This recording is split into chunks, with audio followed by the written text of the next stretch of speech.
आज अपना आंगणाની અંદર જોઉં મારા નાથ તો લાસા દીકરી સગુણા અને લક્ષ્મી આવી ત્રણ દીકરી આપણા આંગણાની અંદર આજ રહેવી મારા નાથ તો આજ આપણે કઈ રીતે વાંધ્યો અવતાર કહેવાય તે મને સમજાવો મારા નાથ અરે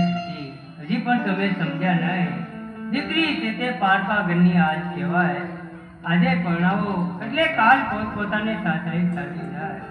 પાછળથી લૂલો લંગડો બાડો બોબડો પુત્ર હોય તો સતી રાત ચાલે નકર એક દિવસ રાતના તાળા જવાઈ જાય તો તે માટે હવે તમે વનમાં જવાની રજા આપો સતી હા સ્વામિનારાયણ તમારી કેવી વાત પણ સત્ય છે મારા નાથ તમારે વન જવું ને મારા નાથ હા મારા નાથ તમારે વન જવું હોય તો મારી આજ કોઈ ના નથી પણ હા મારા નાથ આજ આપણી દીકરી સગુણા 16 વર્ષની ઉંમર લાયક થઈ ગઈ છે તેમના ઘડિયા લગન લેવરાવું તોરણ બંધાવો માંડવા રોપાવું દીકરી સગુણાને સાસરિયાની અંદર વળાવી અને આજ રાશિ કુચીથી વનની અંદર સીધાવજો મારા નાથ